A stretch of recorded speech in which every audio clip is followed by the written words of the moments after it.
आज हम लोग पिछला हमारा चैप्टर था जो आदर्शवाद, हमने आइडियलिज्म पढ़ा। अब आज हमारा सेकेंड चैप्टर है यथार्थवाद, रियलिज्म। क्या है रियलिज्म? और शिक्षा में यथार्थवाद का क्या उपयोग है, क्या इन्होंने अपने सिद्धांत दिए हैं। आज यथार्थवाद के बारे में जानेंगे। सबसे पहली बात, आपने आदर्शवाद पढ़ा।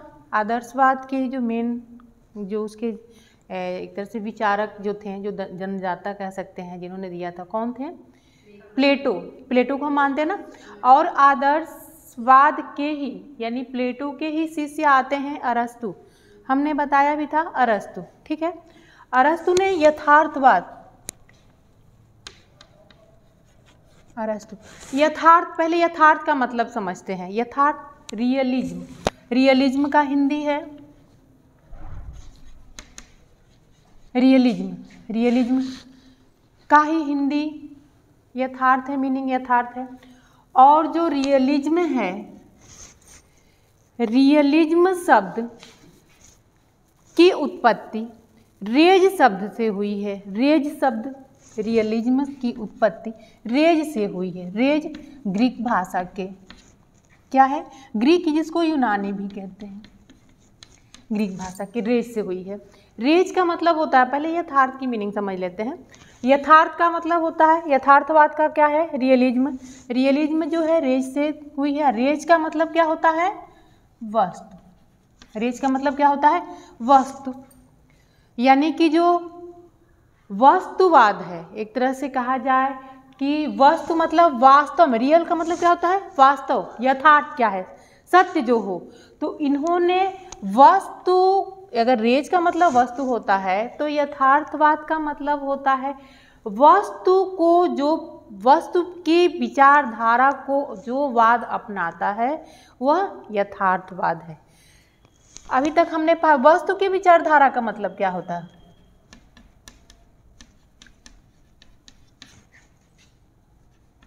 को मानने वाला, ठीक है, यथार्थवाद है। वस्तु का विचारधारा का क्या मतलब है? हमने प्रकृति आदर्शवाद पढ़ा। आदर्शवाद में हमने पढ़ा था, दो चीजें हमने बताया था ना, दो तत्व बताए थे, वस्तु और विचार, ठीक है। आदर्शवाद किसको मानते हैं? विचार जगत की सत्ता को मानते हैं, ठीक है, याद आया? विचार जगत की सत्ता को मानते हैं। उसके अपोजिट ही हमारा वाद है यथार्थवाद। यथार्थवाद वस्तु जगत की सत्ता को मानता है। अब यहाँ पे सत्य क्या है? वस्तु अगर देखा जाए तो तत्व मीमांसा में इनके क्या आएगा? वस्तु जगत ही सत्य है। और इससे परे जो है विचार जगत, विचार जगत यानी अध्यात्म से जुड़ा था, है ना। विचार का मतलब जो अध्यात्म, तो विचार जगत की इनके नज़र में, इनके अगर हम विचारधारा को देखते हैं तो इनके अनुसार आध्यात्म का कोई भी कह सकते हैं स्थान ही नहीं है, कुछ भी नहीं। अध्यात्म का मतलब कुछ नहीं है। इन्होंने वस्तु जगत को, जो यथार्थ है, जो सत्य है, जो प्रत्यक्ष है, जो सामने दिख रहा है वही सत्य है, ठीक है। उसी तत्व से वस्तु मतलब कि जो सामने प्रत्यक्ष है, प्रत्यक्ष मतलब जो पदार्थ, जो पदार्थ जगत जो सत्य सामने है, जो हमें दिखता है, जो वस्तु जगत जो इंद्रियों के माध्यम से देखा जा सके, समझा जा सके, वो क्या है? वही सत्य है। और वही जो है, वही क्या है? उसी से ब्रह्मांड की उत्पत्ति मानते हैं। तो इस तरह से देखा जाए तो इन्होंने वस्तु जगत को, वस्तु इसी को कहा गया है, वस्तु की विचार को मानते हैं, वस्तु जगत को ही ये सत्य मानते हैं। और आध्यात्मिक जगत को क्या कहते हैं? नकारते हैं, असत्य मानते हैं। इनकी क्या विचारधारा है? अगर इनकी विचार देखा जाए तो वस्तु जगत सत्य है और आध्यात्मिक क्या है? असत्य है। आध्यात्मिक जगत को इन्होंने असत्य माना है। अब इस तरह से आप देख सकते हैं कि ये बिल्कुल आइडियलिज्म के एक तरह से विपरीत कह सकते हैं, ठीक है। अब इनके तीनों, ये तो हो गया रियलिज्म क्या है, रियलिज्म के शाब्दिक मीनिंग हो गया, ठीक है। अब इन शाब्दिक मीनिंग के आधार पे रियलिज्म क्या कहता है, यानी यथार्थवाद की अगर हम बात करें, उसकी परिभाषा की बात करें तो यथार्थवाद एक ऐसा दर्शन है जो इस ब्रह्मांड की जो उत्पत्ति या पदार्थ जन्य जो है कह सकते हैं पदार्थ जन्य पूरा ये ब्रह्मांड जो है पदार्थ जन्य संसार है, जो यही सत्य है और इसी से इसकी उत्पत्ति हुई है। और पदार्थ जो है चूंकि प्रत्यक्ष उसको इंद्रियों के माध्यम से देखा जा सकता है, जो प्रत्यक्ष है, जो सामने है, जो हमें दिखाई दे रहा है, वही वाकई में वही सत्य है। ठीक है। और जो अमूर्त है, जिसको हम नहीं देख सकते हैं, क्योंकि विचार क्या है, एक अमूर्त है, उसको इन्होंने माना ही नहीं है। ठीक है। तो अमूर्त सत्ता या आध्यात्मिक सत्ता, कोई ऐसी सत्ता को ये क्या करते हैं, उसकी ये मान्यता नहीं देते हैं। ये सिर्फ वही चीजें मानते हैं जो प्रत्यक्ष है। ठीक है। इसीलिए इनके वाद को यथार्थवाद कहा गया है। ठीक है, यहाँ तक क्लियर है। अब इसके थोड़ा सा यथार्थवाद कहते किसे हैं, 2 लाइन उसको लिख लीजिएगा। यथार्थवाद की परिभाषा कह सकते हैं, यथार्थवाद की परिभाषा, उसका डिफिनेशन इन्होंने क्या दिया है। यथार्थवाद क्या है, पहले लिखिए। यथार्थवाद, अरस्तु ने, देखिए जब दर्शन की उत्पत्ति हुई, हमने कहा था थेल्स ने पहली बार ब्रह्मांड की रचना, उन्होंने कहा था ब्रह्मांड की रचना हुई है, उसमें किसी ने वायु से माना है, किसी ने अग्नि से माना है। ठीक है। किसी ने क्या क्या है, प्रत्यक्ष प्रकृति से माना है।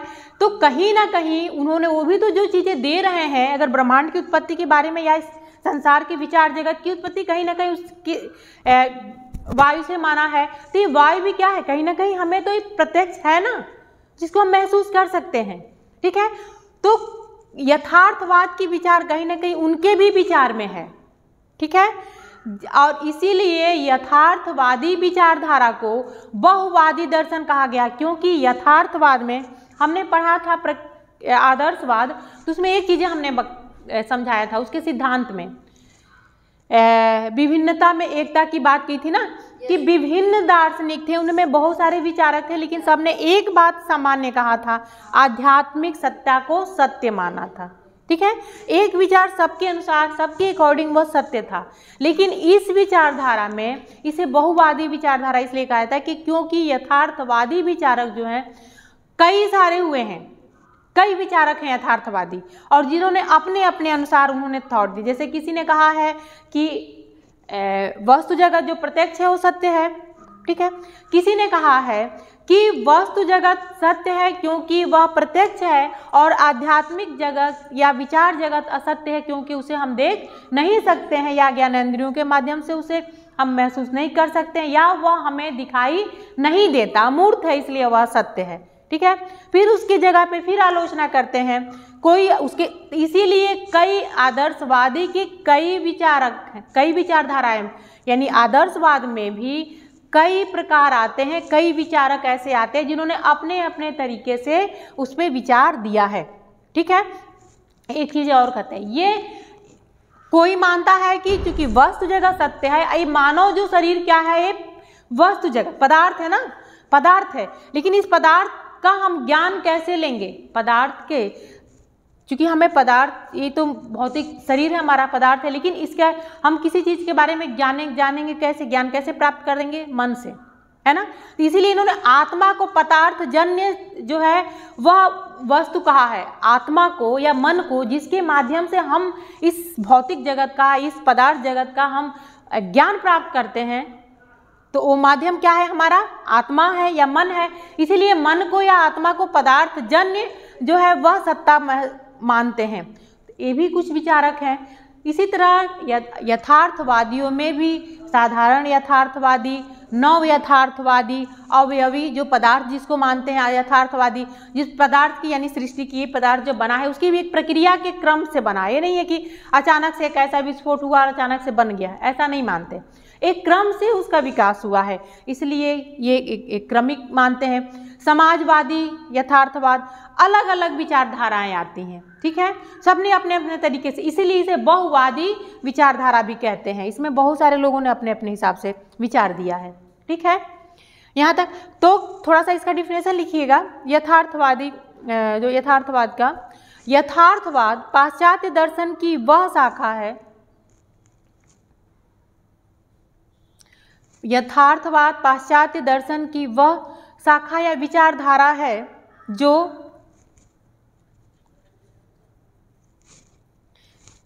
इस ब्रह्मांड को इससे आपके और क्लियर हो जाएंगे, जो हमने बताया वो और क्लियर हो जाएगा। इस ब्रह्मांड को पदार्थजन्य मानता है, पदार्थजन्य मानती है।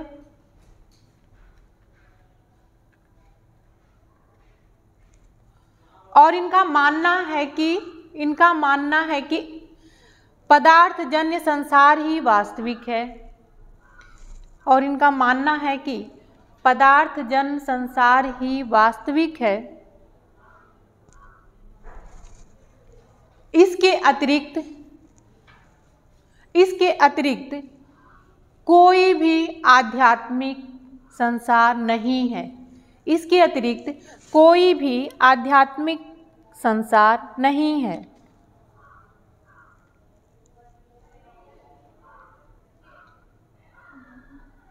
कोई भी आध्यात्मिक संसार नहीं है।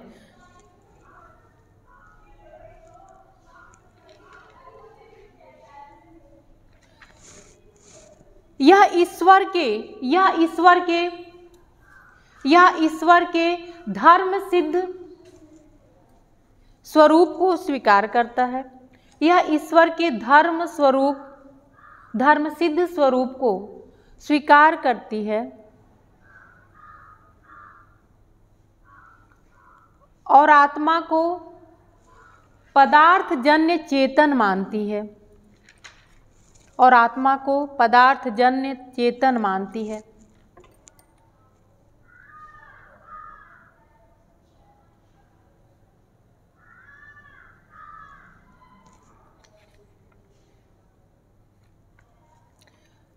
चेतन मानती है।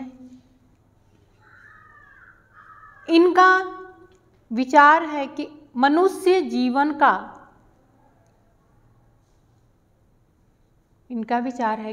जीवन का अंतिम उद्देश्य सुखपूर्वक जीना है।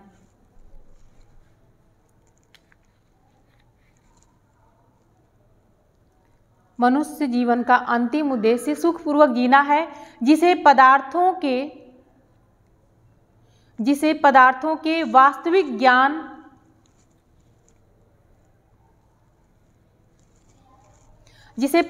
के वास्तविक ज्ञान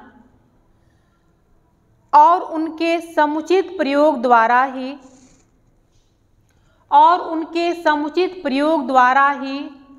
प्राप्त किया जा सकता है।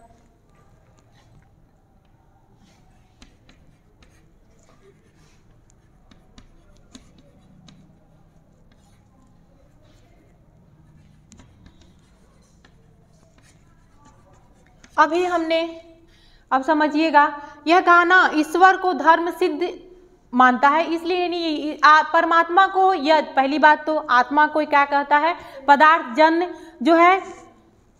पदार्थजन्य एक ऐसा स्वरूप जो हमें इस ज्ञानेंद्रियों के माध्यम से हमें ज्ञान प्राप्त कराता है, आत्मा को मानता है। लेकिन ईश्वर को धर्म सिद्ध प्रयोग इसलिए मानता है क्योंकि उसके आधार पे हम शुद्ध आचरण करते हैं, हम शुद्ध व्यवहार करते हैं ना।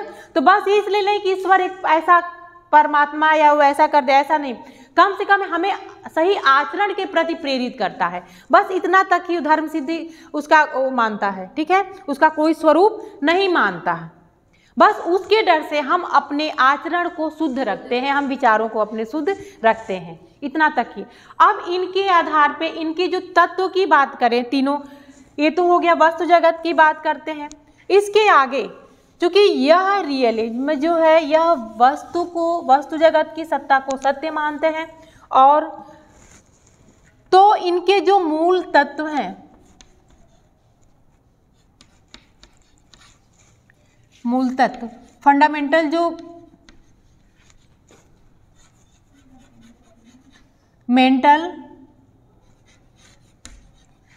जो इसके तत्व हैं, क्या कहेंगे, क्या कह सकते हैं, प्रिंसिपल्स कह सकते हैं, सिद्धांत हो जाएगा। इसके फंडामेंटल्स हो जाएंगे यथार्थवाद के,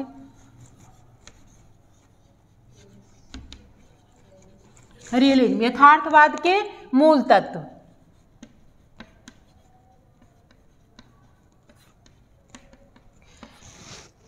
जैसे अभी तक हमने बताया है आदर्शवाद के, कोई भी विचारधारा, कोई भी वाद 3 चीज़ों पर टिका है। उनकी जो मेन चीज़ें हमारी जो उस अगर दर्शन की उसकी बात करें तो 3 चीज़ आता है क्या? तत्व मीमांसा, ज्ञान मीमांसा और मूल्य मीमांसा।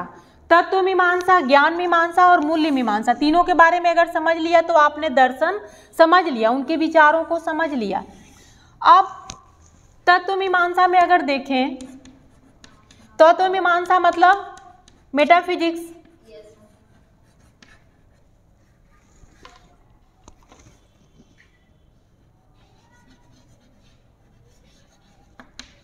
मेटाफिजिक्स।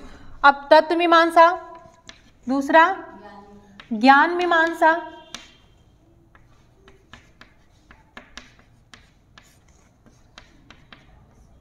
क्या होगा? एक्जियो एपिस्टोलॉजी, एपिस्टोलॉजी। और तीसरा हो जाएगा मूल्य मीमांसा। 3 चीजें हैं, मूल्य मीमांसा, एक्जियोलॉजी। अब अभी हमने देखा जब आदर्शवाद के, उसी के आधार पे मैं इसको भी समझाती हूँ। आदर्शवाद में हमने तत्व क्या कहा था? विचार जगत, आध्यात्मिक। विचार जगत यानी आध्यात्मिक, जो अमूर्त है, जो चीजें नहीं दिखाई दे रही, हमारे विचार, ठीक है। तो विचार को उन्होंने सत्य माना था, ठीक है। विचार जगत ही सत्य है, वही तत्व है, उसी से ब्रह्मांड की रचना हुई है, ठीक है। अब ये विचार की जगह क्या मानते हैं? ये मूर्त मानते हैं, ये यथार्थ मानते हैं, ये वस्तु जगत मानते हैं। रेज का मतलब क्या होता है? वस्तु। कहा है ना अभी, मीनिंग है वस्तु, उसी से उत्पत्ति हुई। इस आधार पर इन्होंने क्या कहा है? वस्तु जगत को ही सत्य माना है। वस्तु जगत, वस्तु को ही सत्य, यानी वस्तु जगत ही सब कुछ है, ठीक है। विचार जगत की कोई या आध्यात्म का कोई भी क्या है? स्वरूप नहीं है। इनको असत्य मानते हैं, अस्वीकार करते हैं पूरी तरह से। तो ये आदर्शवाद का विपरीत है। वस्तु को ही, वस्तु यानी पदार्थ जन्य ही,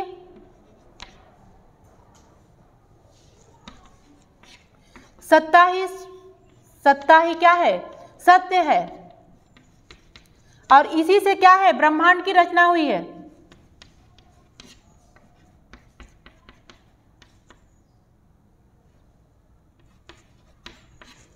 किससे हुई है? पदार्थ से हुई है। तो इसलिए इनका तत्व में क्या आएगा?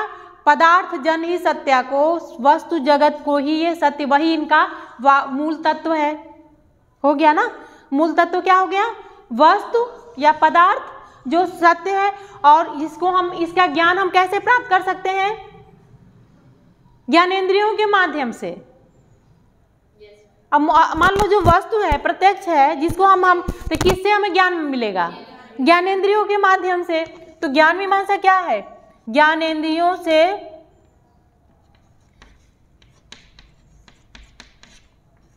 द्वारा प्राप्त ज्ञान।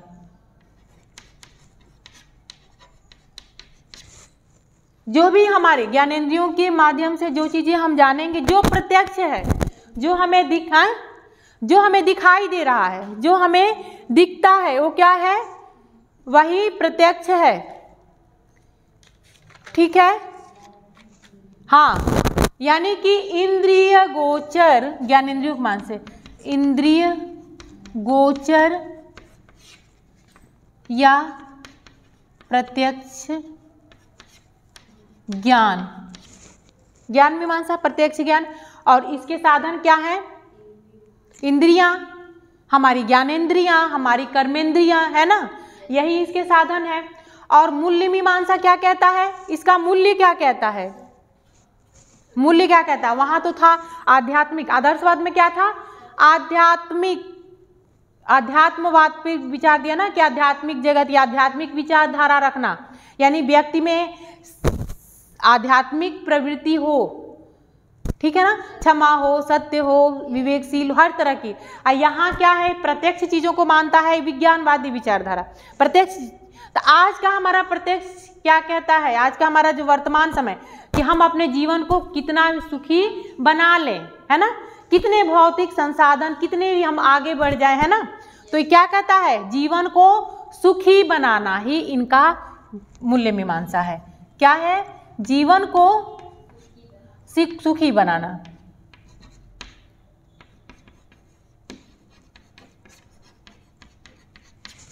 ठीक, मूल्य यानी इनका क्या है? अब जीवन को सुखी हम कैसे बनाएंगे? जीवन को सुखी हम कैसे बनाएंगे?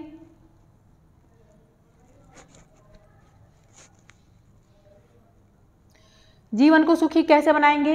इंद्रियों, क्योंकि इंद्रियों के माध्यम से ही हमारी इंद्रियोगोचर ज्ञान प्राप्त होगा, तो इंद्रियों का प्रशिक्षण के द्वारा हम जीवन को सुखी बना सकते हैं। इसके लिए क्या करना होगा? इंद्रियों का प्रशिक्षण देना। इंद्रियों के प्रशिक्षण के माध्यम से इंद्रियों को प्रशिक्षण करना।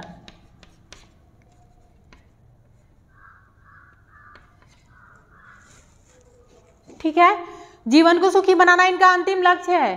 ठीक, वहां अंतिम लक्ष्य क्या था? मोक्ष की प्राप्ति, आध्यात्मिकता की प्राप्ति करना। यहाँ क्या है? हमारा जीवन आज वर्तमान में कैसे सुखी बन सकता है, इसके ऊपर इनका विचार है। तो मेन अंतिम क्या आपका हमारा विचार, मूल्य मीमांसा क्या निकल के आ रहा है? जीवन को कैसे सुखी बना। अब कैसे सुखी बनाएंगे? हमारे इंद्रिय प्रशिक्षण होगा, हमारा जब बौद्धिक विकास होगा, हमारा शारीरिक विकास होगा, हमारा व्यवसायिक विकास होगा ना, तभी तो हम व्यवसाय अच्छा पाएंगे, हम अच्छा रोजगार, हमारा ज्ञान बढ़ेगा, हम शारीरिक स्वस्थ रहेंगे। तो यहाँ अध्यात्म का कोई स्थान नहीं है। ठीक है, इसीलिए आदर्शवाद का विपरीत विचारधारा है। अरस्तु देखा जाए तो प्लेटो के शिष्य थे, लेकिन प्लेटो के शिष्य थे। प्लेटो के विचार से इनका विचार, उनके विरुद्ध में ये अपना विचारधारा लेके आए थे। ठीक है,